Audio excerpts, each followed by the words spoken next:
It's really challenging.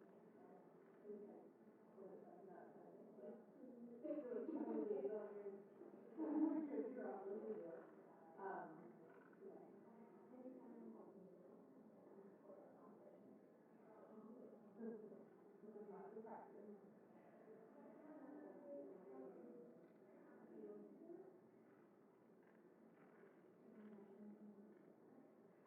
I was very shocked how long it was. So I was never myself. I just found that yeah, that is very bright. Did you ever try to do YouTube video on using the letters to write down your words? Yes, it was just too long to write down. That was really good. And then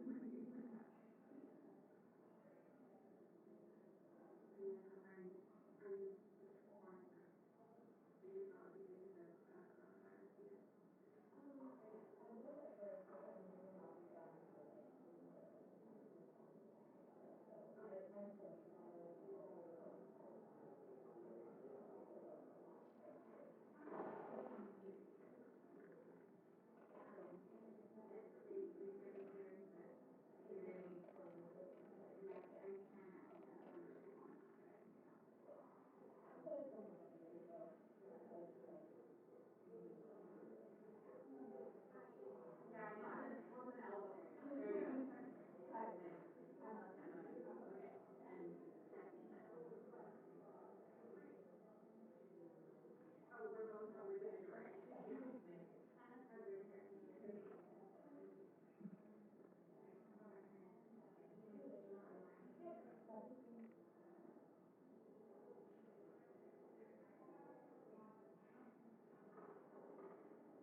Good afternoon.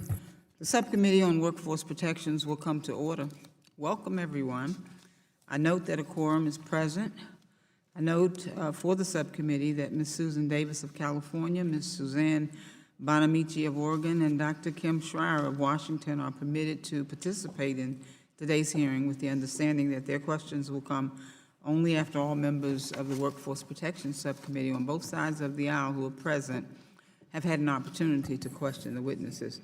The subcommittee is meeting today in a legislative hearing to hear testimony on the Healthy Families Act, H.R. 1784, examining a plan to provide paid sick leave to U.S. workers. Pursuant to Committee Rule 7C, opening statements are limited to the chair and the ranking member.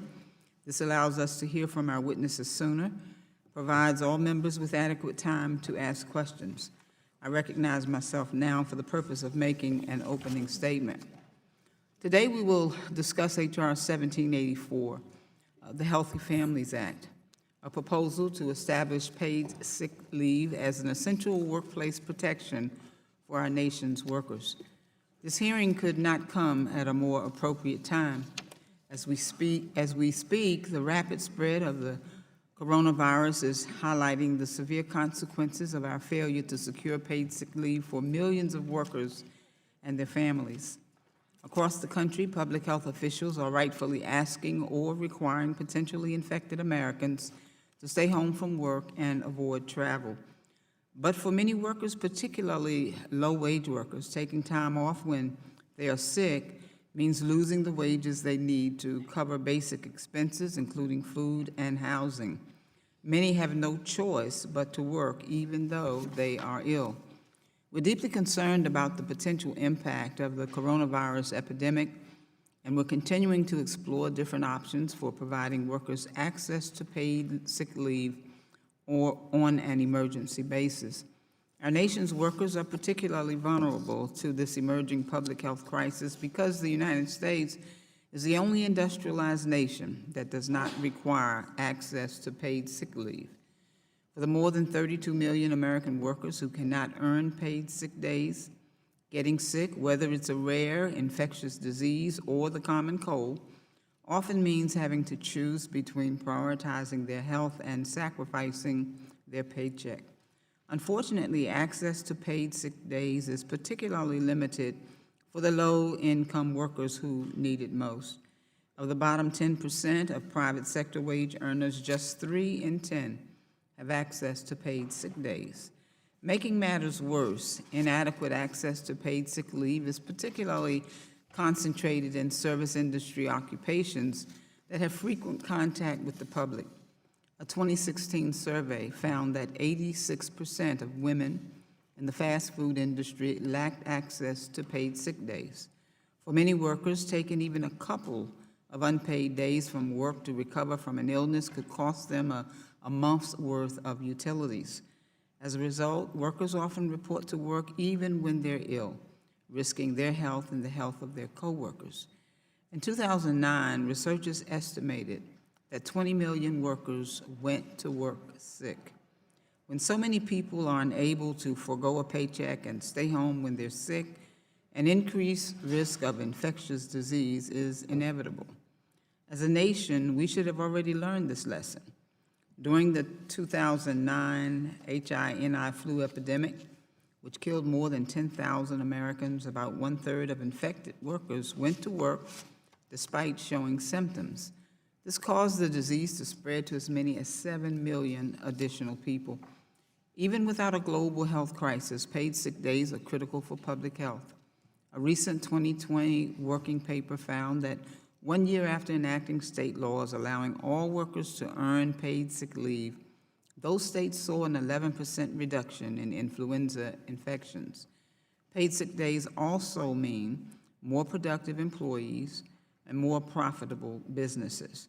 Our economy currently loses an estimated $234 billion each year due to reduced productivity from illness. Businesses are understandably hesitant to take on the additional expense of paid sick leave benefits. But even accounting for the cost of paid sick leave, studies show that businesses still come out ahead because higher productivity and lower turnover.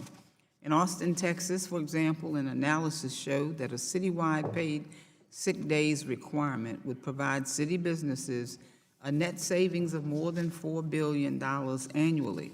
The evidence is clear. Access to paid sick days is critical for the health of our families, our communities, and our economy.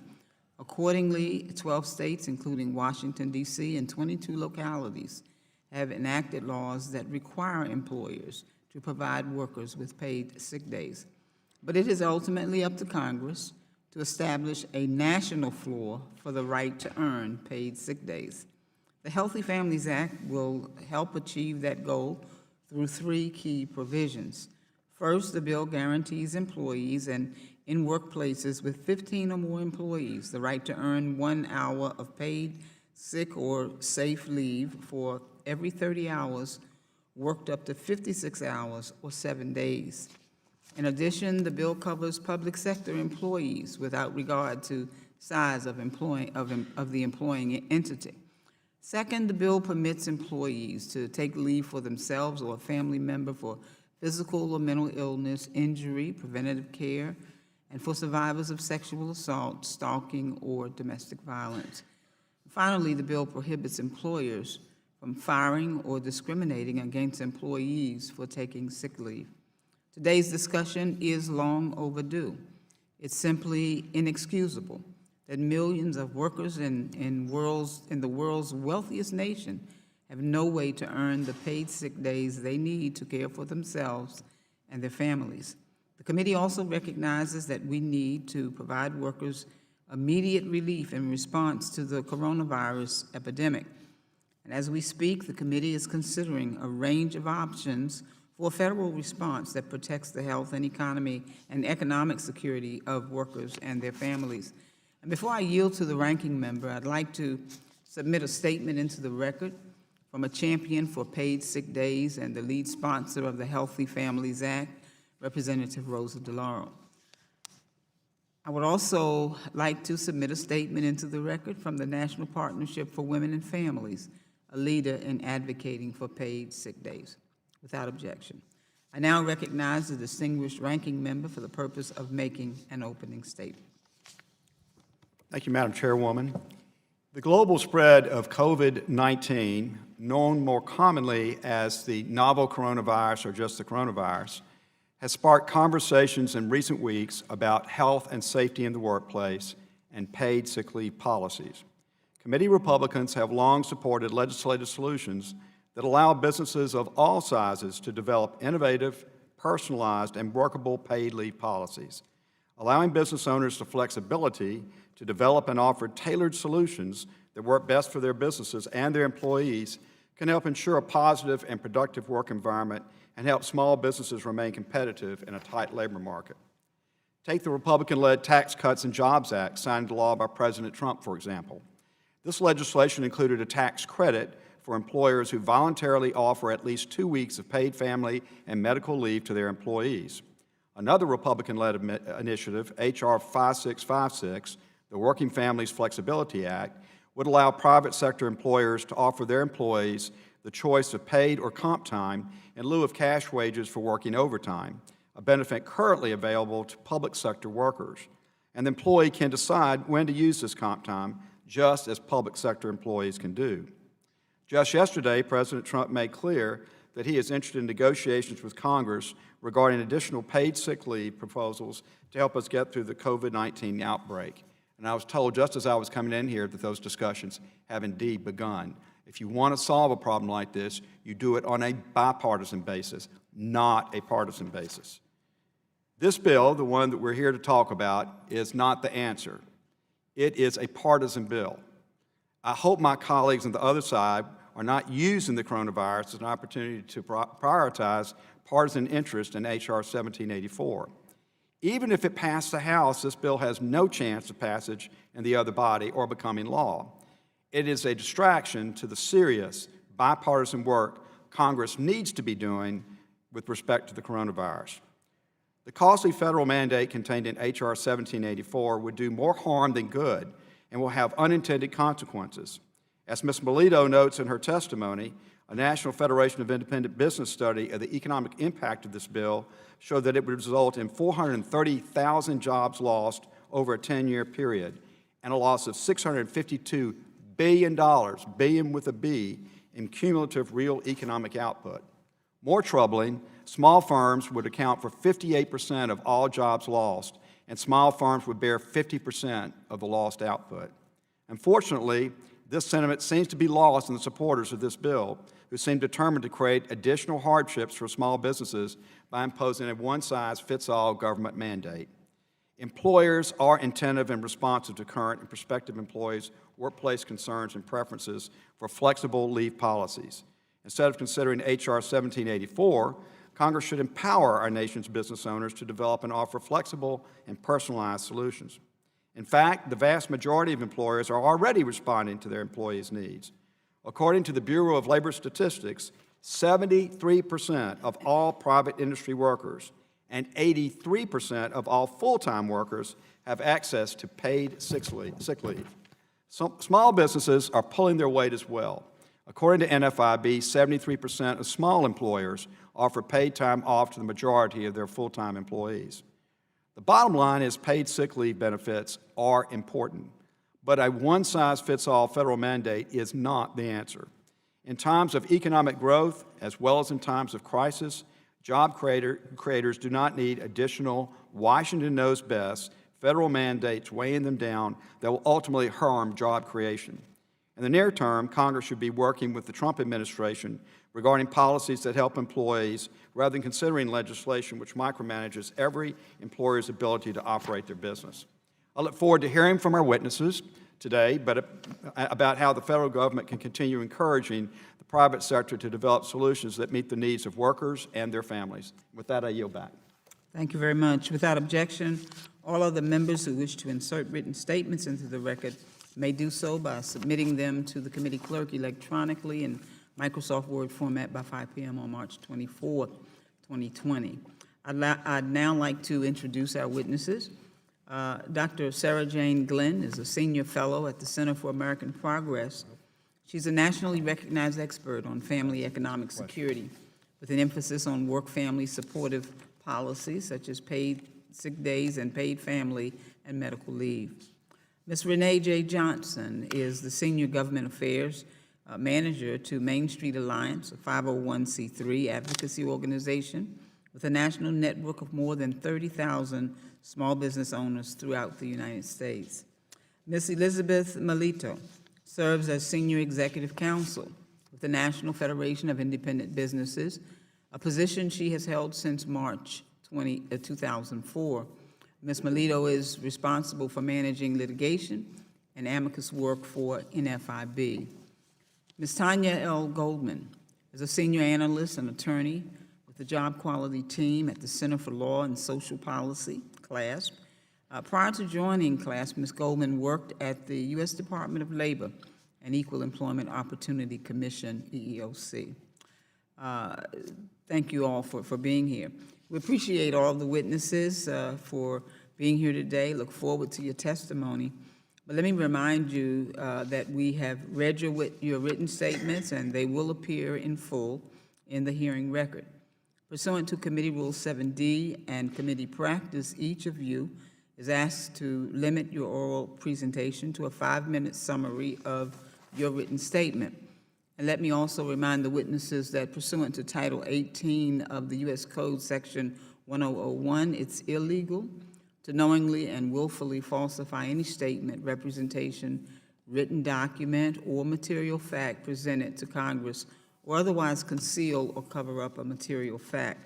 So before you begin your testimony, please remember to press the button on the microphone in front of you so that it will turn on and the members can hear you. And as you begin to speak, the light in front of you will turn green. After 4 minutes, the light will turn yellow to signal that you have 1 minute remaining. And when the light turns red, your 5 minutes have expired, and we ask that you please wrap up your statement. We'll let the entire panel make their presentations before we move to member questions. When answering a question, please remember to once again turn your microphone on. I will first recognize Dr. Green. Chairwoman Adams, Ranking Member Byrne, and members of the committee, thank you very much for having the opportunity to speak to you today about the importance of paid sick days. My name is Sarah Jane Glenn, and I'm a senior fellow with the Center for American Progress and an expert on workplace policies, including paid sick days. Paid sick days are intended to address short-term illnesses like colds or the flu, or to care for a family member who's experiencing a similar short-term illness. They can also be used to access routine or preventative medical care. And there's also often the inclusion of safe days that can be used to address the aftermath of sexual or domestic violence. Paid family and medical leave is a separate policy that's intended to address more serious long-term issues like cancer or recovering from surgery. So these are two related but separate policies. They're not substitutes for one another. And so today I want to make sure that we're focusing on the shorter-term leaves covered under paid sick. Currently, the United States is one of only a handful of countries across the globe that does not guarantee workers the right to any form of paid sick leave. And we are the only industrialized nation that does not guarantee the right to any form of paid time off for any reason at all. As of March 2019, 27% of private industry workers, which translates to 32.5 million individuals, do not have access to a single paid sick day. 11 states, the District of Columbia, and 22 localities have passed paid sick days laws on their books that have made a tremendous difference, but they've also resulted in really significant geographic disparities. In the Pacific states, for example, 91% of private industry workers have access to paid sick days. But in the East South Central region, which is where I live, only 62% of workers have access. And we know that low-wage workers are among those who are the least likely to have paid sick days. 70% of workers who earn less than $10.49 per hour have access to a single paid sick day. Rural workers, workers of color, and Latinx workers in particular are all less likely to have access to paid sick leave. Women are disproportionately impacted by a lack of paid sick time, in part because they are the parents who are most likely to have to take time off to care for a sick child. In one survey of working parents, a third reported that they feared losing pay or losing their job if they needed to stay home to take care of their child. And their fears are not wrong. Access to paid sick days decreases the likelihood of job separation by up to 25%, and those impacts are even stronger for working mothers. Understandably, we're all very focused on public health in this moment, but we also know that workers in public-facing roles are at an increased risk of contagion through these interactions with the public, and they can pose an infection risk to the clients and customers that they serve. But service workers have one of the worst rates of access to paid sick leave. 42%, or 11.7 million individuals working in the private sector, lack access to paid sick time. Food service workers are especially unlikely to have access to paid sick days, and as a result, we know that they're very likely to go to work when they're sick. And it's easy to try to blame individuals for this, but given the extremely low wages across their industry, they can be placed in an impossible situation. Most report that when they go to work sick, it's because they either can't afford to lose pay or because they fear being fired or penalized as a result of calling out. And this is a particularly salient issue in this moment, given the current global spread of COVID-19. Research has consistently shown across space and time that access to paid sick days increases the ability of workers to stay home when they're ill. So it's not difficult to understand why a policy like this has enormous potential to mitigate the effects of the coronavirus. The current patchwork of state and local policies that's in place right now is not sufficient to protect workers, and it's vital that Congress works to create a federal floor on paid sick days. I understand why folks are very focused on this current pandemic, but we also need to be forward-thinking. People will continue to get sick even after we have moved past this moment in time. So establishing a federal standard on paid sick days is going to be incredibly important, both in this moment and in the future, to help ensure that all workers are able to access medical care, to prevent the spread of contagion, and to make sure that they can care for their loved ones, regardless of where they work, regardless of whom they work for, and to ensure that we can protect the health of our families, individuals, and our communities. Thank you, and I look forward to answering your questions. Thank you very much, Ms. Johnson. You're recognized for 5 minutes, ma'am. Thank you so much. Chairwoman Adams, Ranking Member Byrne, and members of the Education and Labor Subcommittee on Workforce Protections. Thank you for this opportunity to testify today regarding H.R. 1784, the Healthy Families Act. My name is Renee Johnson, and I'm the Senior Government Affairs Manager at Main Street Alliance, a national network of over 30,000 small business owners who advocate for public policy issues that impact their businesses, employees, and communities. Our members across the country support a standard baseline of paid sick days that covers all workers. The need for this policy is more urgent than ever. At the national level, we support the Healthy Families Act, which guarantees 7 paid sick days. At the state level, our members have played an essential role in winning many of these laws in 11 states, the District of Columbia, and 22 localities across the country. Increasing access to paid sick days strengthens small businesses and boosts economic productivity. When employees go to work sick, they fail to perform to their full potential and also risk infecting coworkers. The loss in productivity to the U.S. economy due to illness in the workforce has been estimated at $234 billion, with a major portion of this coming from workers going to their jobs sick. Productive workers make for stronger businesses. As Main Street Alliance member Janet Jones of Source Booksellers in Detroit stated, when employees are healthy, they are happier, make good recommendations, and take better care of customers. Policies such as earned paid sick time are a win-win situation for the businesses, the employees, and the community. A baseline standard for paid sick days also boosts small businesses' bottom lines by helping to increase employee retention and reduce costs associated with turnover, which can cost thousands of dollars per position. Workers who earn paid sick time are less likely to leave their employer. Retaining well-trained and valued employees helps businesses of all sizes, but can be especially important for small businesses where the loss of a single employee can have a significant impact on operational and labor costs. The value of offering paid sick days to employees can be seen by our member Tony Samkamp of Samkamp Woodworks in New Jersey. He stated that since I started providing paid sick days at my businesses, employees have been happier and more productive. Far from abusing it, my employees saved their paid sick days for when they really needed it. Since introducing the policy, we have not lost a single employee. In fact, we've added 2. Providing all workers access to paid sick days will also help lower system-wide healthcare costs, saving taxpayer dollars for individuals and businesses. Ensuring access to paid sick time for workers who currently do not have any could prevent over 1 million emergency room visits a year, saving $1 billion in annual healthcare costs. Improving the health of our communities while lowering healthcare costs is important to small business owner. As Main Street Alliance member Peter Ferrargi of Gaia Flowers in Las Vegas, Nevada put it, my business is only as healthy as our community, and giving people a chance to stay home and recover from an illness is crucial for public health. When people work sick, it stresses our healthcare system, hurting all of us, including small businesses that face higher and higher healthcare costs. It's for these reasons that we see small business owners support paid sick days. A national survey of small business owners found that 64% supported a paid sick days minimum standard like the Healthy Families Act. Where paid sick days has been adopted, support from small businesses continues to be strong. In 2007, San Francisco became the first city to adopt a paid sick time policy. 3 years after passage of the law, 2/3 of employers supported it. Even business groups who did not initially support the policy came to see the benefits of the law. The director of Golden Gate Restaurant Association said, paid sick days is the best policy for least cost. Fear that paid sick days policy would have a negative impact on job growth, business formation, and relocation have not occurred. In Connecticut, business formation increased following the adoption of paid sick days. And in Seattle, 1 year after the policy's adoption, the city showed stronger growth in business formation. Implementation of new laws is also relatively smooth.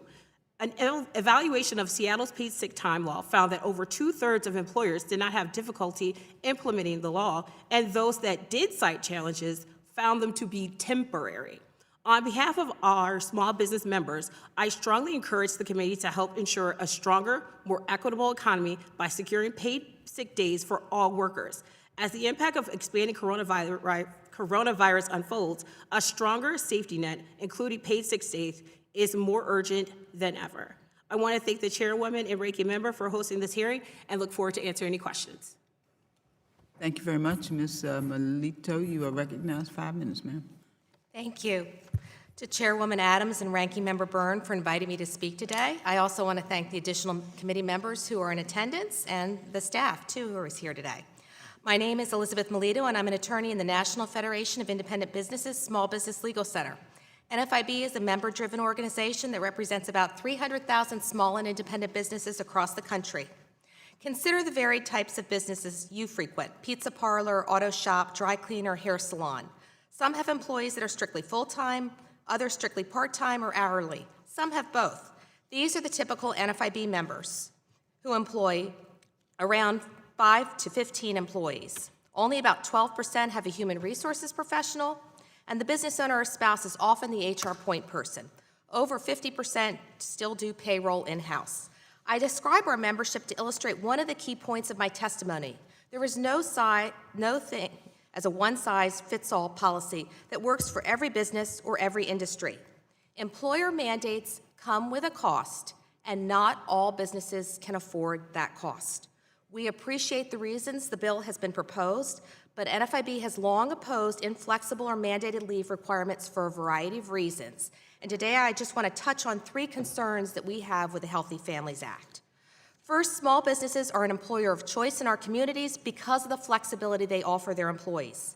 In fact, most small businesses already provide their employees with paid time off. They provide flexible, mutually beneficial arrangements that allow employees time off when necessary in a fiscally responsible way. The bill's one-size-fits-all mandate would handicap businesses' ability to attract workers at a very critical time.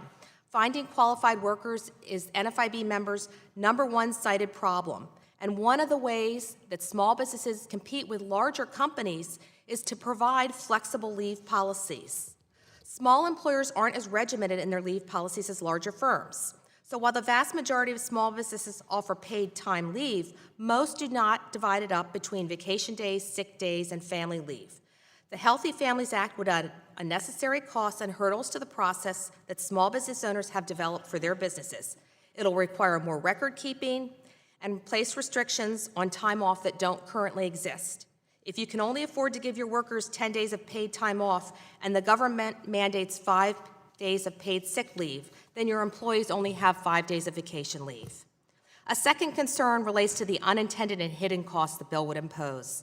Mandated leave is not a free benefit for employees. In a small business with a finite amount of resources, this means less money is available for wage increases and hiring additional employees. As I mentioned, small business owners typically have few administrative staff and little human resources experience. This act would impose substantial record-keeping requirements, including new leave tracking, notification, documentation, and reporting requirements. Finally, the bill, my third concern, relates to what I call death by 1,000 mandates. Another federal mandated leave program will further complicate the patchwork quilt of ever-changing labor laws. When Oregon considered its paid leave proposal a few years ago, the legislative record was replete with opposition from small business owners. And I just want to quote from a submission from one small business owner. Quote, "We compete in a world market, and everything the state or the federal government does burdens us with more and more unfunded mandates that make us less competitive in world markets. So now I have fewer employees, and since there is not enough income after all my employment costs are met, I end up not getting paid anything for my family for all the work that I do. I could go on, but the bottom line is that we farmers don't make enough to subsidize all the wonderful benefits that you would like to see employees entitled to. I have workers asking for work, and there is plenty for them to do, but at the high cost that Oregon requires me to pay, I have to limit the number that I can hire. It may seem great to mandate more benefits to employees, but the hidden costs are fewer jobs. During times of emergencies like now, flexibility is even more important than ever before. NFIB is monitoring the current situation and working to support our members. We have been providing them with the CDC's guidance to prevent workplace exposure, and it includes the recommendation that employers, quote, maintain flexible policies to allow employees to stay home and care for themselves or a sick family member. Employers must be prepared for emergencies, but they can't be saddled with more mandates or costs. On behalf of the small business owners of NFIB, thank you for focusing on this important issue and for allowing NFIB to be represented here today. Thank you very much. Ms. Goldman, you are recognized for 5 minutes, ma'am. Thank you, Chairwoman Adams, Ranking Member Byrne, and members of the committee. My name is Tanya Goldman. I'm a senior policy attorney at the Center for Law and Social Policy, or CLASP, an anti-poverty organization that promotes effective federal and state policies for low-income people.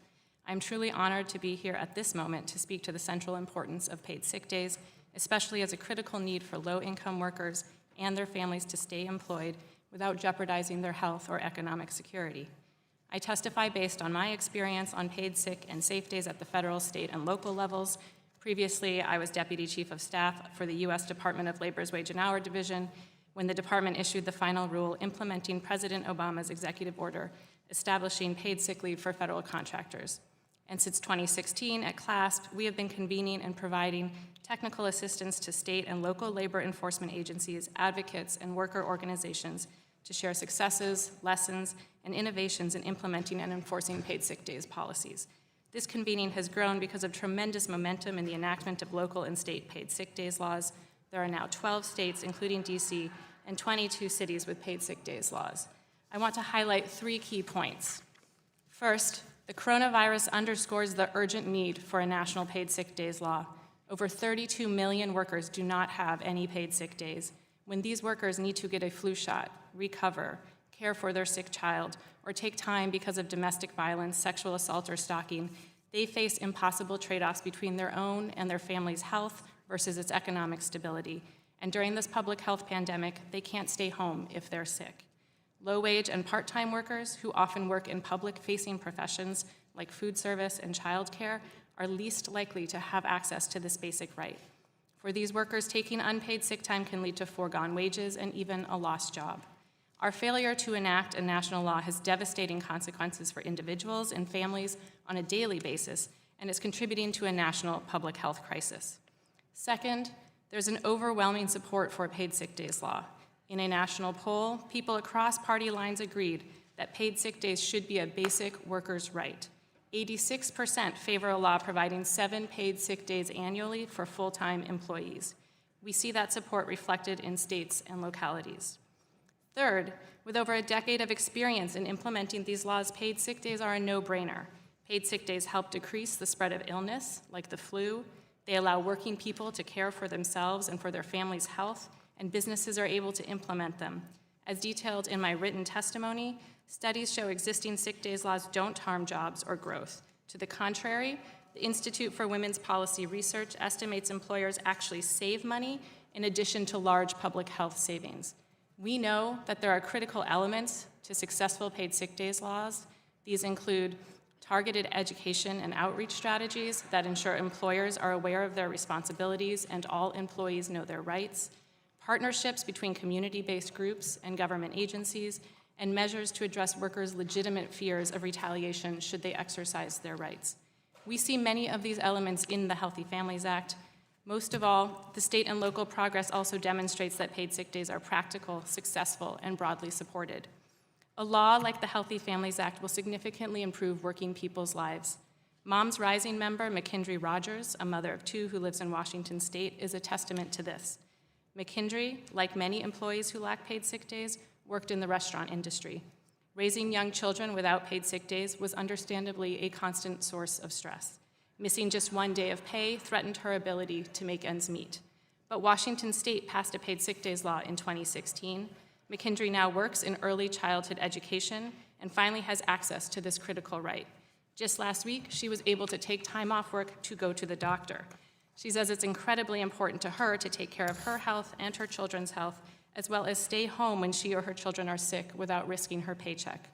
In conclusion, providing adequate paid sick days to all workers, including low-wage and part-time workers and people of color, demands national action. While state and local paid sick days laws have been enormously important in increasing access and modeling successful approaches, a jurisdiction-by-jurisdiction strategy leaves out far too many people, and leaving it to businesses alone is not the solution. We cannot achieve the health, economic, and poverty reduction benefits without a national standard that sets a critical floor for all, regardless of where they live or for whom they work. Thank you for the chance to testify, and I look forward to your questions.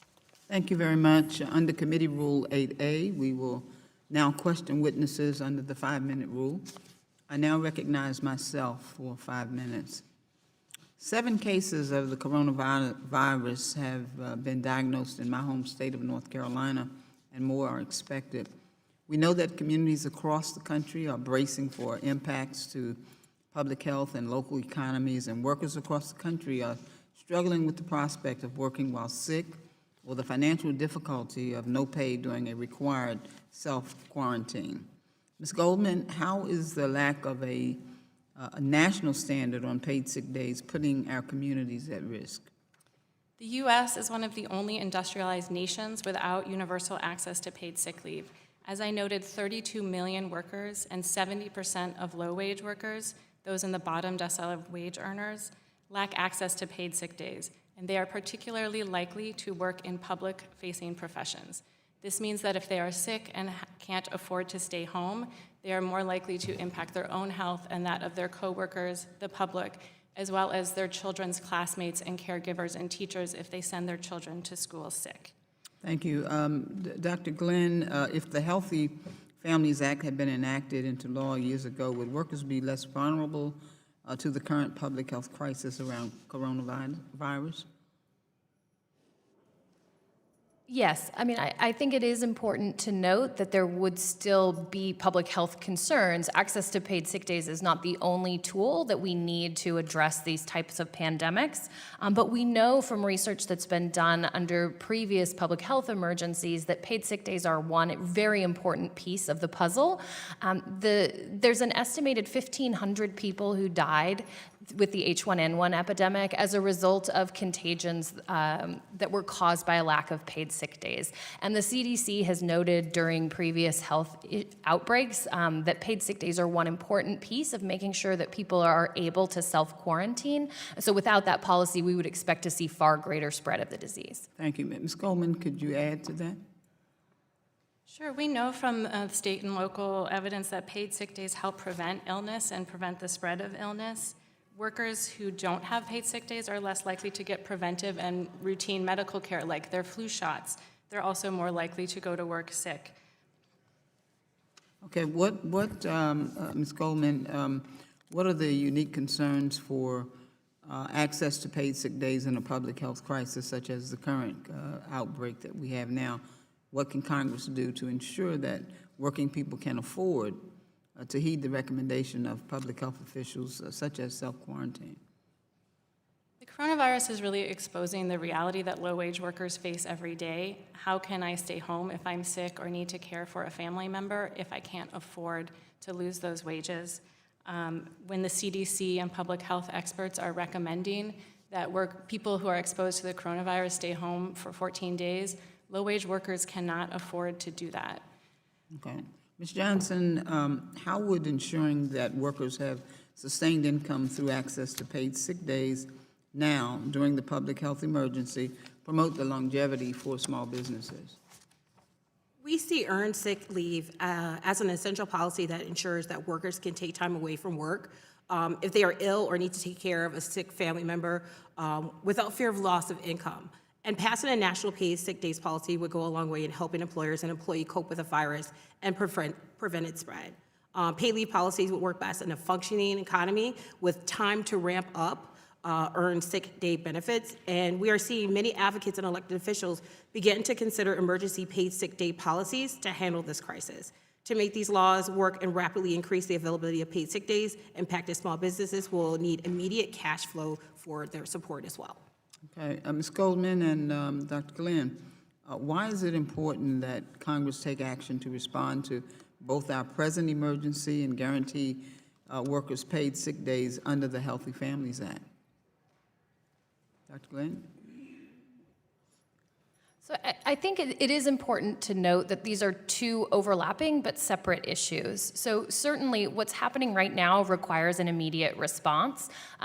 Paid leave that is accrued over time, like the paid leave that would be available through the Healthy Families Act, is not necessarily appropriate when you're talking about an immediate emergency like we're facing with COVID-19. But I also think it's important for us to keep in mind that this is one moment that we're dealing with right now. People will continue to be sick. There will be future pandemics pandemics, and people will need to access routine and preventative care in the future. So taking a multi-pronged approach is absolutely appropriate in this moment. Okay, I've got 1 second, but I'm out of time now, so I'm going to now recognize the ranking member for the purpose of questioning the witnesses. Thank you, Madam Chairman.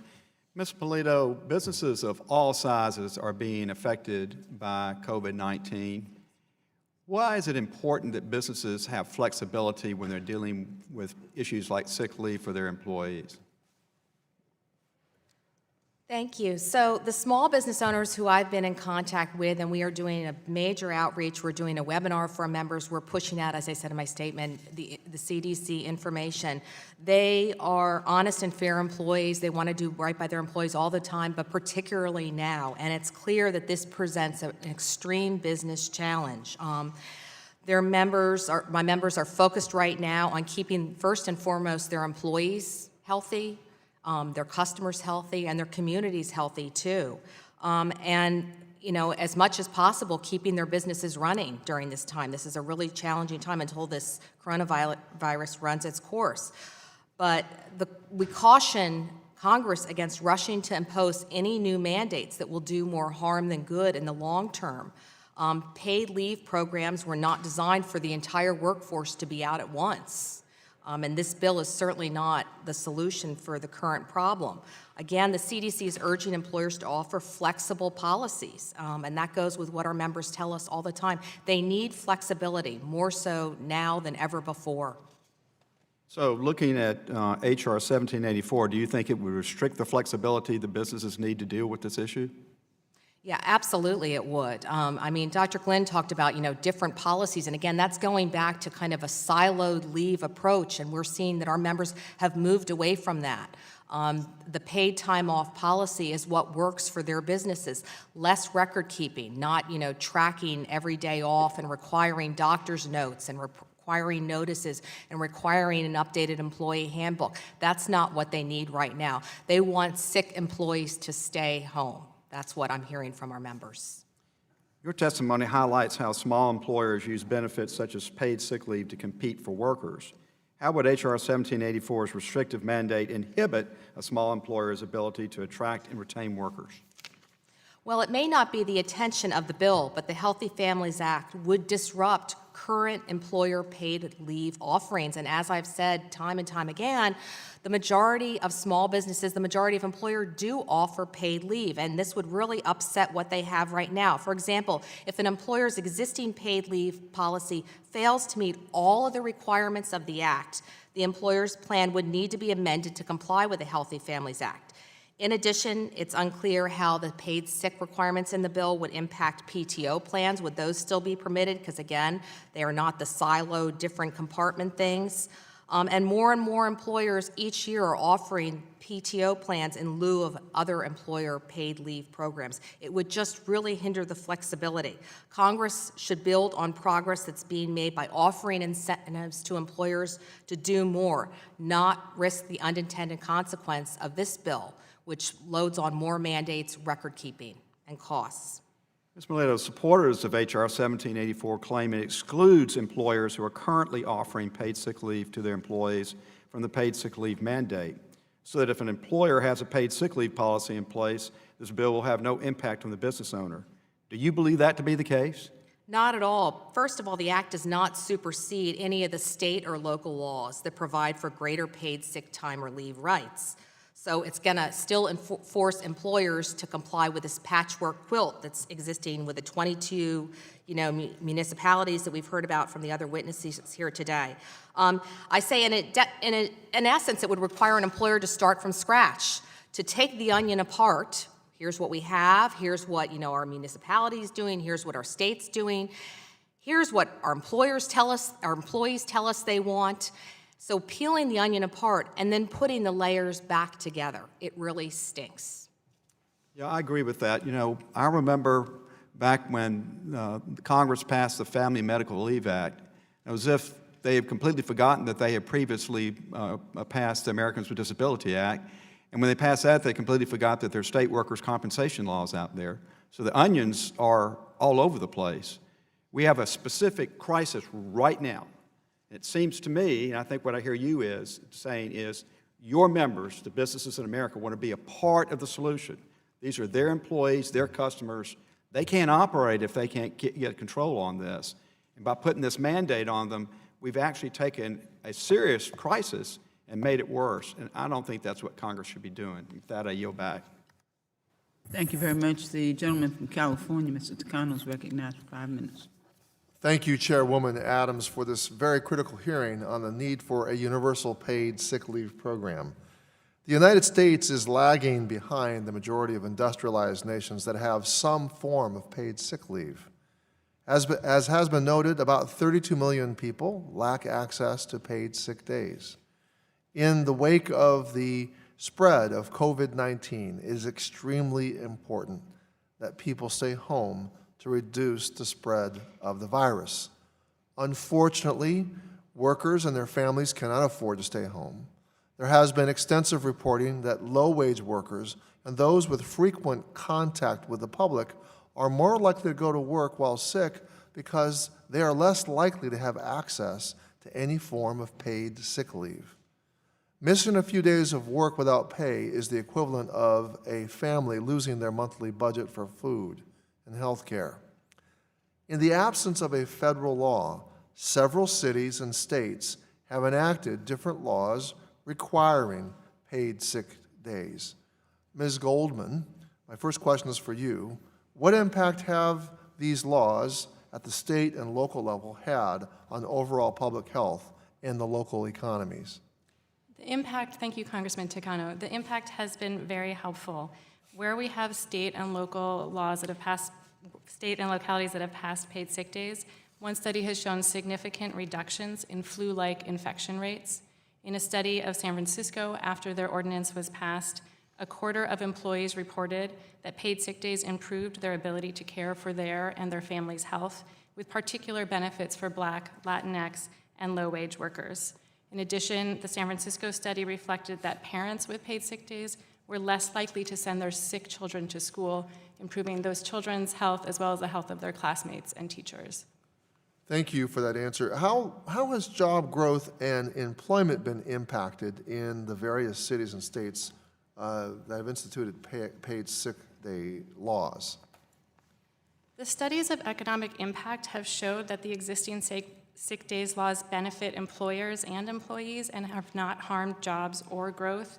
The Institute for Women's Policy Research estimates that employers will actually save money in addition to public health savings.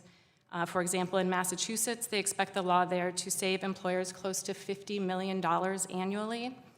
After San Francisco's law was passed, their study of San Francisco showed that the percentage growth in civilian employment was strong and exceeded the average growth of surrounding counties. And I'll just note that Seattle and DC auditors have also done studies that showed that the laws did not discourage businesses from locating in those jurisdictions. Thank you, Ms. Goldman. Today, the World Health Organization declared COVID-19 a global pandemic. Dr. Glenn, in your written testimony, you stated that, quote, research on the 2009 H1N1 pandemic estimated that an additional 5 million people contracted the virus due to a lack of workplace policies like paid sick days, end quote. What impact, Dr. Glenn, would a federal policy requiring paid sick days have on public health and the spread of infectious diseases like COVID-19? So while it's obviously too early to have figures like we have looking in hindsight to the H1N1 epidemic, there is a tremendous amount of evidence that indicates this would be a really vital public policy intervention to help halt the spread of the disease. You know, the CDC is calling for people to practice self-quarantine, to practice social distancing, and that's very difficult to do when you still have to report to work. So by covering the millions of workers who currently do not have access to paid sick days, we can ensure that they're able to stay home when they need to recover themselves and to reduce the spread of contagion. Again, we don't have exact figures that we can put onto that right now, but we're talking about literally millions of people right now who are having to make that trade-off between paying their bills and being able to stay safe. Well, thank you. As Congress continues to develop its response to COVID-19, why is it important to ensure that workers have access to sick days now and also have have access to paid sick days under the Healthy Families Act? So I think an emergency response is important to ensure that people can start staying home immediately, if that's what their medical providers are recommending to them. So an earned sick time proposal like the Healthy Families Act is not going to help someone who needs to stay home tomorrow if it's not already in place. But like I said earlier, we need to be thinking towards the future as well. We can't always be trying to play catch up. And so by passing something like the Healthy Families Act today, we can help to stave off future epidemics and pandemics that may be coming. Wow, thank you, Dr. Glenn. The Healthy Families Act is common sense policy. While paid sick days are especially critical to workers as we respond to COVID-19, it will be necessary for workers across this country to still have access to paid sick leave once the pandemic is over. Thank you, and I yield back the balance of my time, Madam Chair. Thank you very much. I'll yield 5 minutes to the gentleman from Texas. Mr. Wright, you're recognized. Thank you, Madam Chair. You know, to hear the other side, you would think that small businesses are ignoring the needs of the workers, and we know that's not true, because they know that without healthy workers, they don't have a business. But what's really entertaining to me is to hear over and over again people on the other side saying that the United States is lagging behind. The United States is lagging behind other countries. We're lagging behind the rest of the world, when just the opposite is true, because the rest of the world is lagging behind the United States. They're lagging behind the United States in economic growth and job growth. There's a reason for that.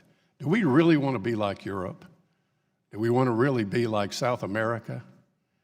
Because every time we go down this road with more government mandates, it always sounds great. It always sounds wonderful. And there's always a downside. And quite often that downside is an economic downside of fewer jobs or a loss of jobs. Ms. Melito, if this were enacted, what types of business specifically would be hurt by it most? In talking to our members and in surveying our members in jurisdictions where paid leave mandates have passed and been imposed, it's clearly restaurants, retail, those with turnover, seasonal, are hardest hit with this. And it's the administrative costs and the headaches that come with this.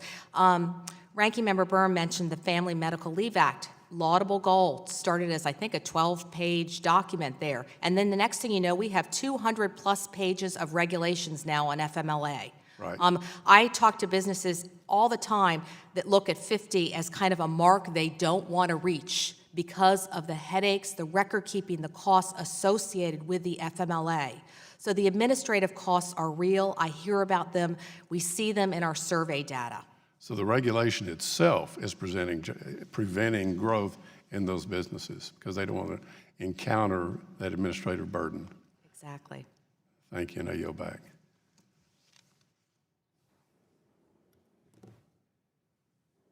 Thank you very much. The gentlelady from Pennsylvania, Ms. Wild, you're recognized for 5 minutes. Thank you, Madam Chairwoman. Let me just start by saying that I have the utmost respect for small and independent business owners. I truly do believe that they are the backbone of our communities.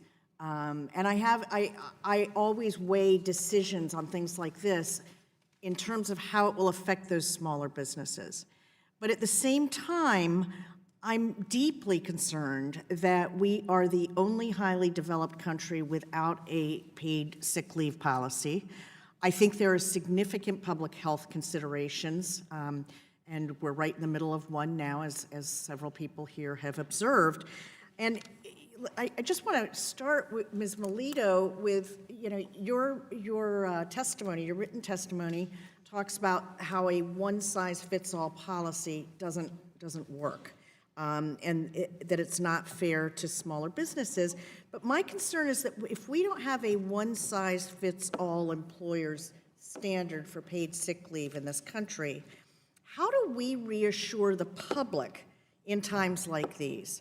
Let me just give you an example. If the public doesn't have confidence that the small business deli down the street has a paid sick leave policy, I would suggest to you that what's going to happen, especially in times like this where we're in a period of people having fear of going out in public and patronizing businesses, what you're going to have is that people are going to stay away from that small deli because they're going to think, well, I don't know if their employees are going to work sick or not. They might just stay away altogether. You identified the industries that would be hardest hit as restaurants and retail, among others.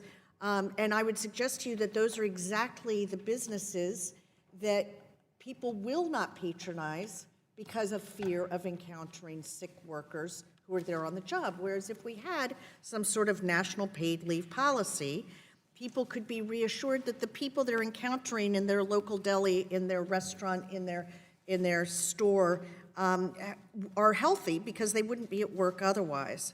I want to just talk for a moment, and I know you place great reliance on honest and fair employers.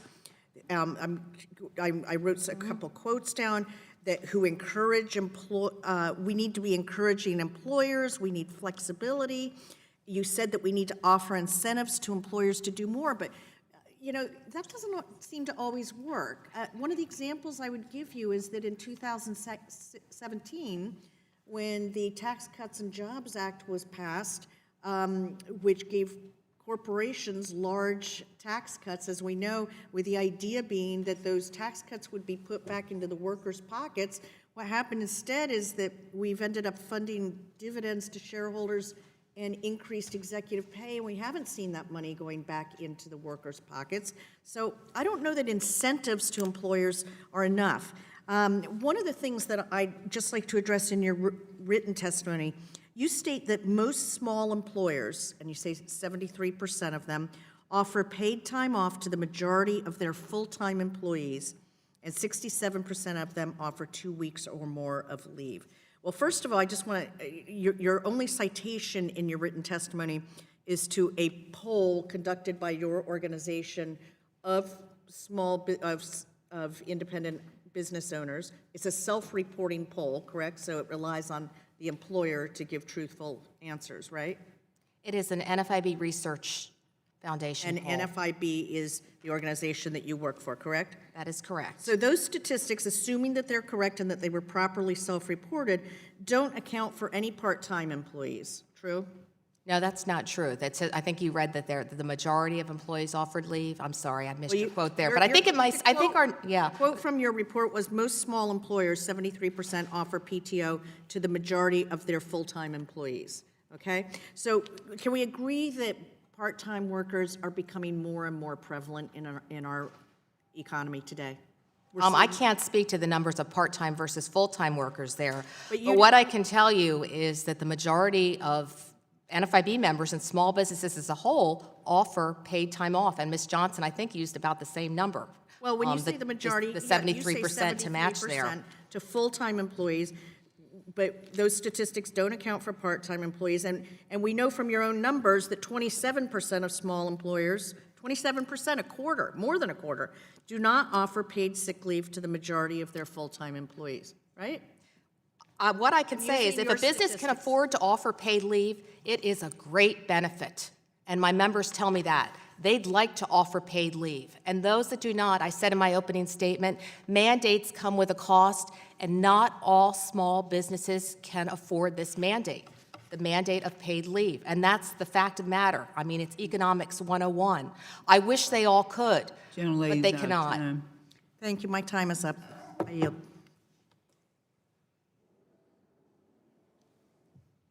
Gentleman from Virginia, Mr. Klein, you're recognized 5 minutes, sir. Thank you, Madam Chair. Ms. Melito, I appreciate you recognizing in your testimony there's no one-size-fits-all policy that works for every business or industry. It's that very reason that we should be cautious as lawmakers of creating reactionary policies that result in stifling business. You hear about the businesses that would be happy or are happy to provide that leave. They have that option. You don't hear about the businesses that are unhappy when they are required to provide that leave because they are not in existence. They have closed up shop because they can't shoulder the burdens that come with being mandated to provide that leave. Many small businesses exist because the owners were tired of the bureaucracy they faced with rigid workplace policies. These entrepreneurs wanted to take matters into their own hands and create an opportunity in which they can allow employees to customize benefit packages that work for them. Lawmakers should not take that away from them. In my home state of Virginia, we have 1.5 million people who are employed by small businesses, with small businesses having an average size of 10 employees. In fact, 99.5% of Virginia businesses are small businesses. They have a significant impact on the economy with an average $500,000 in gross sales per year and are a large part of what makes local communities so vibrant. And I'm continuing to look for ways to empower businesses to give more choices to their employees. Unfortunately, what we've seen over the last General Assembly session in Virginia is a step backward from those policies that have made Virginia the best state in the country in which to do business, or to open a small business, or to run a small business. The #1 state, as ranked by CNBC, in the entire country. But the policies that we have adopted, make no mistake, this is a point of inflection in Virginia's rankings. And I worry that the policies that have been adopted over the past 2 months in Virginia are going to result in our rankings being driven down, businesses locating in Virginia less, fewer businesses opening in Virginia, and more businesses closing. I had frantic small business owners messaging me directly as these policies were being debated, assuring me that they would have to close if the bills passed. Now, not all of them did pass. We retained our right to work law, thankfully, but a number of others did, and we can't make those same mistakes at the federal level. Ms. Melito, does the inflexibility of H.R. 1784's prescriptive mandate limit a small employer's ability to offer other benefits that their employees may prefer, such as a pay increase or flexible paid time off banks? It does. I mean, I think when we poll our members, they oppose mandates because of the assumption that every business of any type can afford to offer the same sort of benefits as larger companies, and that's just not so. And in the long run, as you're hearing from your friends who own businesses in Virginia, in the long run, if a company can't sustain a benefits plan, especially a mandated benefits plan, it's ultimately going to hurt the workers, because what's going to happen? The business is going to end up shutting its door. And that's what, unfortunately, we're seeing now in Seattle. It was in the Seattle Times yesterday. I mean, a list of restaurants that have now closed, and one of the business owners said, you know, it was already a difficult climate in Seattle to operate a small business. And that's what I fear will happen, especially in some of the municipalities that have already mandated leave benefits. Paid sick leave is obviously not a free benefit for employees. Can you discuss how paid leave benefits in general figure into the cost of an employee's compensation? In talking with members, you know, when they get hit with a mandate, decisions are made. You know, are we going to continue to offer, you know, our bucket of PTO? Does that comply? No, maybe not. If they're, you know, if they hit the threshold and they're offering paid leave, then, you know, real decisions are made. Are we going to cut bonuses? Are we going to hire fewer employees so we don't meet the threshold, if there is a threshold? Are we going to stop sponsoring the Little League? This is coming from a real business owner. If we're a restaurant, are we no longer going to offer staff meals? Things like that. Some of them are perks, but some of them are very real. The Christmas bonuses, cutting out overtime.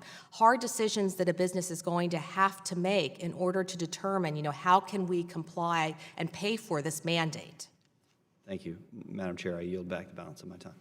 Thank you very much. I recognize the gentleman from Virginia, Chair of the Education and Labor Committee. Scott, you recognize 5 minutes. Thank you. Ms. Gwynn, what would happen if we don't consider this as an emergency and figure out how to get everybody access to paid sick leave? Well, I think there's a couple things that will happen if we continue to see high levels of workers without access to paid sick days. One is that we should anticipate seeing higher levels of contagion, because people will, out of economic necessity, continue to go to work when they are sick. That's likely to be especially true among the low-wage workforce and the service sector, and those are folks who are likely to be in direct contact with the public as part of their work. So we should absolutely anticipate more people will get sick as a result of a lack of paid sick days. The other thing that we should be thinking about in the context of a public health emergency are the macroeconomic effects. So right now, we're seeing already a combination of reduced labor supply because people are out sick. Even if they don't have sick time, they may just have to stay home because they're simply too ill to leave, or because they're quarantining themselves in concurrence with the CDC recommendations. We're also seeing reduced demand for goods and services, particularly as people are practicing social distancing. So we're starting to see macroeconomic effects as a result of this. Having people forced to take unpaid sick time and seeing a dramatic drop in their income is only going to exacerbate those effects. So there's sort of two pieces that we should be thinking about here, and both are equally important. One is about the physical health of our communities and making sure that we are addressing the pandemic and addressing people's public health. But the other is thinking about the health of our local economies and making sure that folks have money to put in their pockets, because the fact that you have gotten COVID-19 does not mean that your bills stop needing to be paid. So we should be thinking about these two pieces in tandem as we address this current pandemic. If we provide legislation for coronavirus-specific problems, what elements should be in that kind of bill? So I think it's incredibly important when we're thinking about public health in the context of a global pandemic to make sure that you're covering all workers. Any type of carve-out from a public health perspective simply does not make sense. You're also going to want to be thinking about the level of wage replacement. So paid sick days traditionally pay the same amount that you would earn if you were working. And I think that, in contrast to something like unemployment insurance, which has a much lower level of wage replacement because they're incentivizing people to return to work as quickly as possible, you don't want to incentivize people to be returning to work too soon under these circumstances. So universal coverage is very important. A high level of wage replacement is incredibly important. And making sure that the benefit is easy to access for folks. You don't want it to be overly administratively burdensome, either for leave takers or for their employers. So trying to figure out the most efficient, cost-effective, and timely way to get these benefits out, I think, is going to be some of the most important things to keep in mind. What are some of the ways that the benefits can be done with less logistical problems? I would need to spend a little bit more time thinking about that before I gave an on-the-record recommendation. I know things are moving very quickly, and I know there are a lot of people who are thinking about this, but we should be trying to one figure of the out... things we're talking about are tax credits to businesses that are, for which we impose the mandate. Would that be something that could be quickly accessed? I think it would just depend exactly on how that was structured. Certainly, there do need to be supports, particularly for small businesses. It's right to note that this is different than a traditional paid sick days where you're talking about an extended length of leave and potentially your entire workforce being out at the same time. So having that economic support for businesses is going to be very important. My concern would be with a tax credit, when is that money actually going to hit your account? When are you going to see that? To what extent would that be refundable? I think there's a lot of detailed questions that would need to be answered to figure out if a tax credit for employers as reimbursement is the most efficient way to get that money back to them. Can you think of any more efficient way? I mean, I think direct transfers to the extent that that's possible, but again, I feel uncomfortable talking off the cuff right now. I'd need to spend a little bit more time, but I'm happy to follow up with you or anyone else from the committee to think through some of those details. As quick as you can. Yeah. Thank you. Yield back. Thank you. The gentlelady from North Carolina. Madam Chair, can I ask unanimous consent to enter into the record a letter from Moms Rising dated today in support of family medical leave? Without objection. Thank you. The gentlelady from North Carolina, Ranking Member of Education and Labor, Dr. Fox, you recognize. Thank you, Madam Chairman. I want to thank the witnesses for being here today. Ms. Melito, H.R. 1784 allows employers with fewer than 15 employees to opt out of the paid sick leave mandate, but it still requires them to provide an equal amount of unpaid leave. Why is H.R. 1784's opt-out provision misleading, and how would it impact small employers? Would these employers also be subject to onerous compliance requirements? Thank you, Dr. Fox. So while the bill does exempt businesses with fewer than 15 employees from offering paid leave. It would require all employers to offer unpaid leave, and it would require all businesses to make, keep, and preserve records pertaining to compliance with the Act, and to potentially make submissions on an annual basis.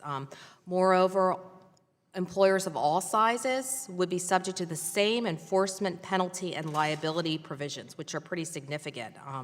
And no Main Street enterprise, alone or collectively, can match the resources, I would argue, of the U.S. Department of Labor, whose charge is to conduct audits and assure compliance. So that is a real concern for small businesses, is DOL knocking at their door and asking for records related to this act when they don't have an HR person. Well, you mentioned that earlier in your testimony, and as a former small business owner, I'm very well aware, and my daughter runs our business now. She does HR, she does everything because it is such a small business, and I am certainly well aware of what these kinds of things would do to her, especially a business that's seasonal. When you're in the nursery and landscaping business, it's seasonal, and you have to do everything you can to try to get the work in when the weather is good. It's a major challenge to be able to work only when the weather will allow you to do that. And you mentioned farmers earlier, and I can see that happening. Ms. Melito, as Congress considers additional steps to address COVID-19 in the workplace, supporters of H.R. 1784 and similar prescriptive employer mandates argue the federal government should force all employers to provide dictated benefits.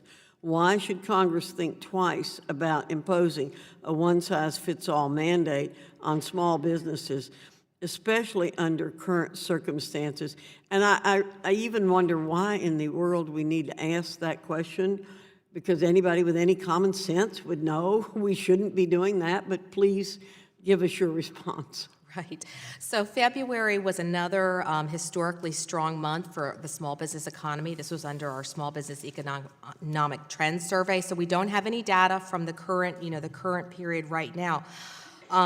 So it's worth noting again that the responses were collected prior to the escalation of the coronavirus outbreak. So business, was good, but the outbreak remains a big unknown, and we are collecting data. And until we know, we are actually going to be releasing a survey that we took over the last couple days tomorrow. And until we know how this is impacting our membership, we aren't in a position to talk about remedies or what will work or what our members need right now, because we just don't know. And it's so dependent on where they are, what industry they're in. Are they in travel? Are they in restaurants? Boy, we are hearing from those members. But in other industries, we just haven't heard from them yet. So again, it's not the time to make a rash decision. I think we all need to come together. This is kind of an all hands on deck, come together, and we are eager to see any bipartisan proposals that might be introduced to support small business and employees. Well, you have spoken to the issue of fines, penalties, potential litigation, the many hats that a small business owner has to wear. Is there anything we haven't asked you related to penalties, fines, record keeping that should be additionally highlighted as it comes, not just to small businesses, but particularly small businesses, since you're from NFIB, but for other businesses too? Yeah, the list of the legal and enforcement provisions contained in the Healthy Families Act is daunting, particularly if you're a small business owner. So for your daughter, it would be very daunting, who doesn't have the time or expertise to make heads or tails of a statute and presumably the regulation that would be forthcoming from DOL, which is going to be, long. And small business owners don't have time to read regulations, 50, 100-page, 200-page FMLA regulations. And it gives the Department of Labor, the Secretary, tremendous amount of enforcement authority there. So it is concerning from the perspective of a representative of the small business community. They need to be concerned. Thank you very much, Madam Chairman. Thank you. I'll recognize now the gentlelady from Georgia, Ms. McBath. You recognize 5 minutes. Thank you so much, Madam Chair, and I seek unanimous consent to submit 2 letters into the record, one from Unidos US and the other from the YWCA, which outline why paid sick leave is necessary for our country. Without objection. Thank you. Thank you, Madam Chair, and thank you to all the witnesses that are here today. This is really a very, very timely hearing today, and I just want to say that, we understand that paid sick leave is just absolutely necessary for a thriving and modern economy. Creating a framework for paid sick leave is essential for building a fair and equitable society. It's important that we are gathered here today to find some effective solutions and a pathway forward. I just spent a few moments today, earlier, talking with members of the airline community, which I worked for 30 years, and then also small businesses. And I can assure you they're very, very concerned about making sure that people have access to paid sick leave. And we're seeing that the spread of COVID-19 the virus, no one is immune to caring for themselves or a loved one during this medical crisis. When unprotected workers come down with an illness, it's vital that all of us are able to take the time that we need should we succumb to this virus. Under current law, over 30 million workers are not eligible for paid sick leave, forcing many of these individuals to choose between their health or their economic security. And no one should ever have to lose their job, forced to lose their job, or sacrifice their health simply because they or a loved one are sick. And this is a protection that we would all want if we were faced with being in this similar situation. We should all have a vested interest in supporting our workers and allowing them to take the time that they need to care for themselves or for one another. We know that paid sick leave can have a cascade of positive effects on our health and economic well-being for the nation. Dr. Glenn and Ms. Goldman, I'd like to ask you, how does the lack of paid sick days impact children's health? I want to talk about specifically how there is an impact on our children's health. So we know that almost a third of parents lack access to paid sick days, which clearly has implications for their children's health. In focus groups, parents will actually report making the difficult decision to send children to childcare or school sick and give them Motrin and hope they make it through the day. But we know that with paid sick days, parents are much more likely, understandably, to stay home when their child is sick. And I would also note on top of that, that we know that when people lack access to paid sick days, they're both more likely to forego medical care for themselves, but also for their family members. So children whose parents don't have access to paid sick days are less likely to see routine medical appointments like they're supposed to. We also know they're less likely to receive vaccinations, including flu vaccinations, when their parents can't take that paid time off to take them to the doctor. Thank you for your answers, and protecting the health of our children should always be our top priority. When I came to Washington, I knew that I wanted to pursue policies that actually have positive effects for all of my constituents and for Americans at large. And I believe that paid sick leave is one of those policies that helps both employees and our employers. We also know that there's a significant cost associated with employees when they're working while sick. Some estimates show that national economy spends over $200 billion annually in lost productivity and has an outsized impact on our small businesses. Ms. Johnson, how would the Healthy Families Act support our small businesses? The Healthy Families Act would support our small business in numerous ways. One, we would help our lower wage workers have some sort of floor or safe net, right? They'll be able to then take their children to the doctor when they need to. They'll be able to go to the doctor themselves when they need to. It would be able to help the small business be more productive, because when they're going to work and they're not feeling well, they're not going to be able to produce. So the productivity of the organization is going to fail because they're going to be more engaged in, I'm not feeling well. I'm not feeling well, and telling their coworkers and potentially passing on their illness to other coworkers. So ensuring that we have some sort of safety net where people are able to take care of themselves means that we'll have happier employees, and happier employees mean we're to have happier employment situations. Thank you so much, and I yield back the balance of my time. Thank you. We'll yield to Ms. Stevens, gentlelady from Michigan. You have 5 minutes. Thank you, Madam. or forcing one of her older children to stay at home from school to look after their siblings. If Catherine had paid sick days, she wouldn't have to choose between those three absurd options next time one of her kids is under the weather. No mother should be forced to sacrifice a paycheck to care for an ill child. I would also like to share one last story from Marian.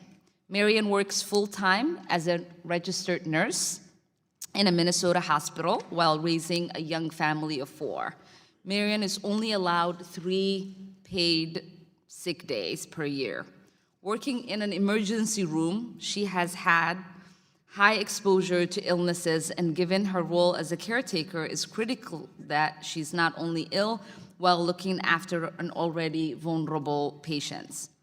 But how can she afford to do that with only paid sick days? Any parent in this room could attest to the fact that when you are raising a family of 4, 3 days is not going to cut it. So yes, although I'm glad we've had this hearing today, I hope we can make this the last conversation we have about this. We need to get this done for Donna, for Catherine, for Marian, and for countless others. I would also like to mention a topic many of my colleagues have brought up today, the response to the coronavirus concerns.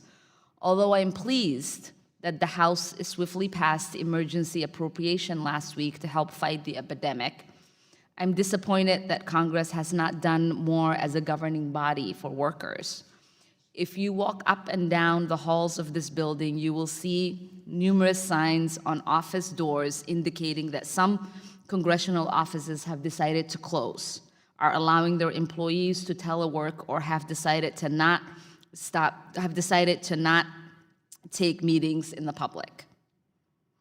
Although I respect the instinct to protect one's staff, we have to stop and ask ourselves, does the average American have this option?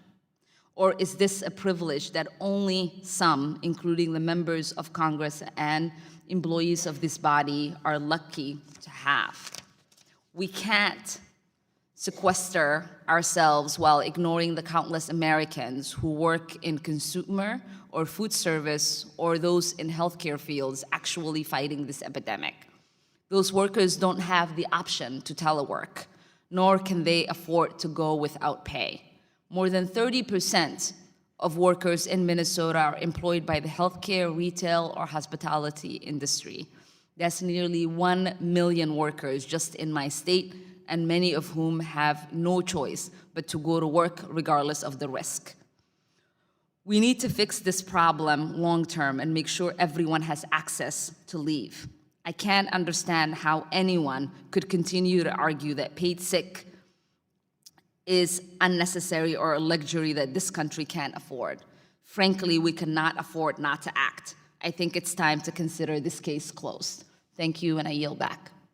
Thank you very much. I would now yield to the gentlelady from Washington, Dr. Schreier. You have 5 minutes. Thank you, Madam Chair. First of all, thank you for all coming here to talk about this very important issue. I think it's important, in particular, it is important for women, and I'll get to that in a moment, but I have to first just touch on the issue of the coronavirus pandemic that we're facing right now, because this is so big, it almost doesn't even belong in this particular discussion where we are talking about 7 days of sick leave, that this poses tremendous threats to workers, to sick people, and also, Ms. Melito, to small businesses. And in fact, I looked up the article from the Seattle Times, and in fact, the business that you referred to that was talking about closing, it was because of slowing business from the coronavirus epidemic, not from paid sick leave. I just want to be very clear that this was related to what is going on right now, and I think we can expect to see that ripple effect across. That is not related to paid sick leave. It is related to people not going to businesses and people holding on to money because there isn't enough money because they're working or they can't work.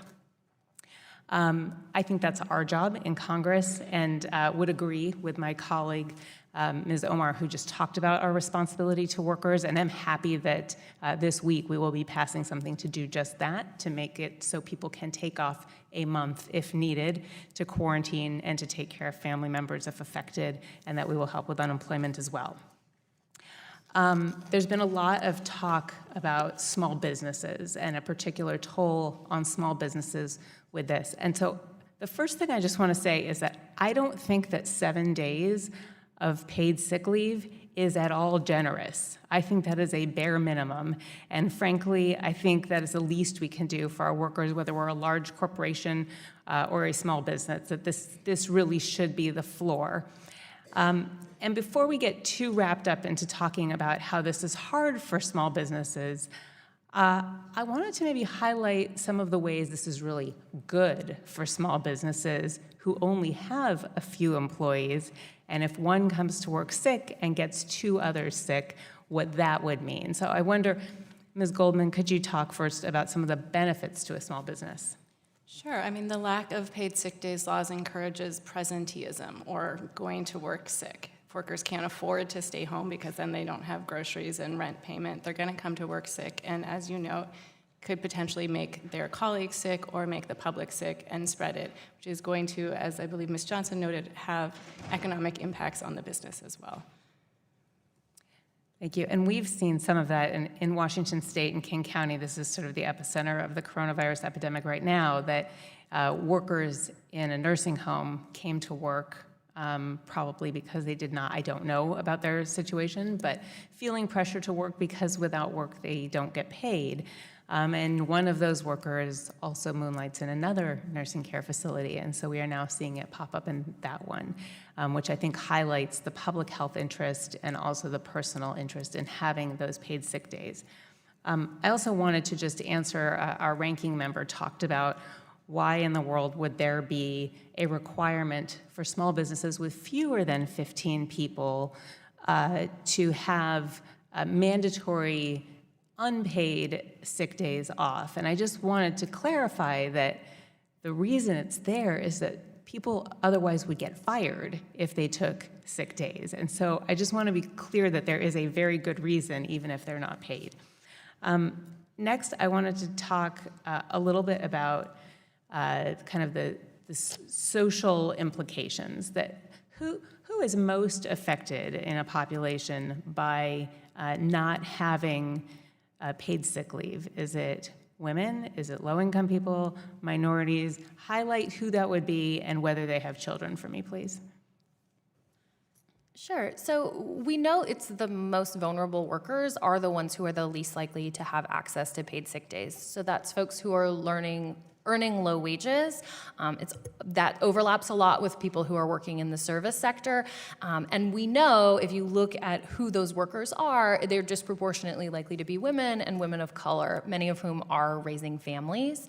I think it's also important to note that people without access to paid sick days are more likely to fall into poverty. They're more likely to experience food insecurity, and they're more likely to need to apply for and receive public benefits as a result of their economic instability and insecurity in their lives. So having paid sick days, I think we often talk about the cost of these policies, but there is also a cost to not having these policies. And I think we're seeing that very much in the public health sphere right now, but there are economic and interpersonal impacts certainly as well, and costs that are being paid right now, but it's usually the workers who are paying those costs of not having a benefit like paid sick days. And I'm out of time, but it is also society, because when you can't go to the doctor during the workday and you go to the emergency room at night, and it's charity care we all pay.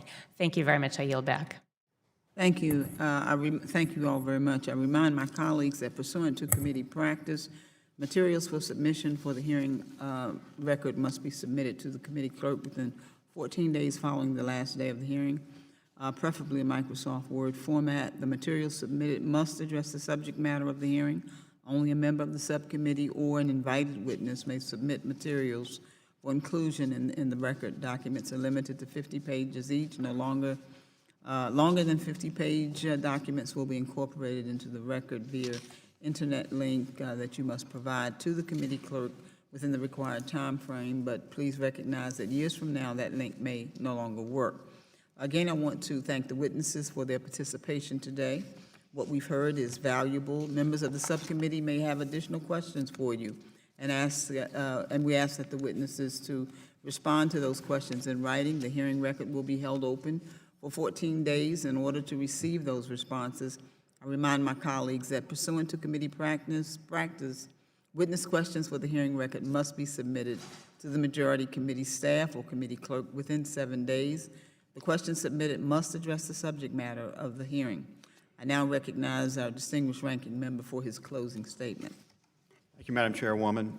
I've just read a political article that's come out in the last few hours that says that Speaker Pelosi and Secretary of Treasury Mnuchin are working together on an expanded response to the COVID-19 crisis, and it would include this topic.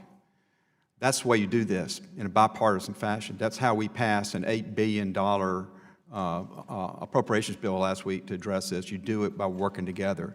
You don't do it by having a completely partisan bill. So I'm hopeful that that conversation between the two of them will yield something that we can all get behind, because that's the way we solve this. But I'm mindful of something Rahm Emanuel said when he was chief of staff to President Obama in 2009. He said, "You never let a serious crisis go to waste." I'm afraid some of us are doing that here. We're trying to use this crisis to get something that's really not directly related to it. Look, paid leave is a good thing. It is a good thing. That's why 75% of small businesses offer it, and 80% of all businesses offer it, because it's a good thing for their employees, it's a good thing for the business. But it's not possible for every business. And maybe there's ways we can help them get there, which we thought we were doing, and I think we did achieve to some extent with the tax reform bill. And I want to do that. I want to help businesses get to the point where it's a good thing for all of them in all circumstances. Unfortunately, some of our small businesses, when they have to make decisions, their margins are razor thin, and they make a bad decision, and it means they shut down their business, and everybody in that business loses their job. So we are highly dependent in this country on literally hundreds of thousands of small businesses to make the right decision so that they don't close down and we don't lose the jobs that they've got. I was there advising small businesses during the passage of the Americans with Disabilities Act and the passage of the Family Medical Leave Act. The enormous burdens that we put on a lot of those businesses, I don't think any of us in Congress or people in Congress at that time had a clue what it was doing to those small businesses. We have to keep them in mind in what we're doing here, and one size does not fit all. Now, don't just ask me that. Go back and read the words of the people that founded this country and put together our Constitution. They understood that this was going to be a very diverse continental nation, and they set a government in place to allow for that diversity, to allow for that flexibility. It's worked pretty well for almost 250 years. I think we can continue to let it go. And so let me just say this about implementation and enforcement. I've been there for implementation and enforcement. That's where you run people out of business. I've seen it happen over and over and over again. Implementation and enforcement can be a good thing where government is working with businesses to help them get to a desired result, or it can be a dagger in the heart. And too often, we're the dagger in the heart. I tell people all the time, if you're a hammer, everything looks like a nail. If you're a regulator, everything looks like it needs to be regulated to death. We've got to find a happy medium here. We're not doing a very good job of it. So I'm looking forward to seeing, Madam Chairman, whatever comes out of the work between Speaker Pelosi and Secretary Mnuchin. And while I'm on that topic, I totally agree with the speaker saying we should be here doing our work. I'm glad we're here doing our work. We should be modeling for the rest of the country what we should be doing in a cautious but totally realistic fashion. And I hope that her work with Secretary Mnuchin can produce a piece of legislation that you and I and everybody in Congress can get behind. With that, I yield back. Thank you, sir. I certainly agree with you. And if we weren't here doing our work, we'd probably still be getting paid. But, you know, we got to think about everybody else as well. So I'm glad that that discussion is going on. I recognize myself now for the purpose of my closing statement. Today's hearing confirmed that we have long known the lack of access to paid sick leave in this country poses a significant threat to our economy, our businesses, our workers, and our public health. To tackle the rapid spread of infectious diseases such as the coronavirus, we must learn from the lessons of past health crises and ensure that workers have access to paid sick days now to protect themselves, their families, and our nation. The committee will pursue legislation to immediately protect workers' health and economic security. But as our witnesses reminded us today, this issue is not just about combating global health crises when they arise. Allowing more workers to earn and take paid sick days means that workers will not have to decide between their paychecks and their family's health. And that's life-changing for so many of our constituents, including the people of my district. Catherine Austin, a working mom in my district, said this, and I quote, "I've never once had a job that offered even unpaid sick days. It's rough knowing that if I call out of work for being sick or for needing to take care of my sick child, I can lose my job. I've had to wait tables while vomiting and running a fever because my employer told me I had to come in or I would be fired. I've passed out while working because of dehydration from vomiting. I've had to keep my sick child at home with me because his daycare sent him home with a fever, but my boss said they would fire me if I stayed home with him. Why should we have to choose between our health and keeping our jobs?" End of quote. Catherine Austin represents millions of workers across the country who need Congress to act. We must pass the Healthy Families Act and finally establish workers' rights to earn the paid sick days they need to care for themselves, their families, and their communities. And before we adjourn, I ask unanimous consent to submit into the record a letter led by the National Partnership for Women and Families and signed by over 130 organizations urging Congress to pass the Healthy Families Act. I'd also like to submit the story of Lauren Melton, who needed time off to care for her sick mother and lost her job as a result, without objection. If there's no further business, without objection, the subcommittee stands adjourned.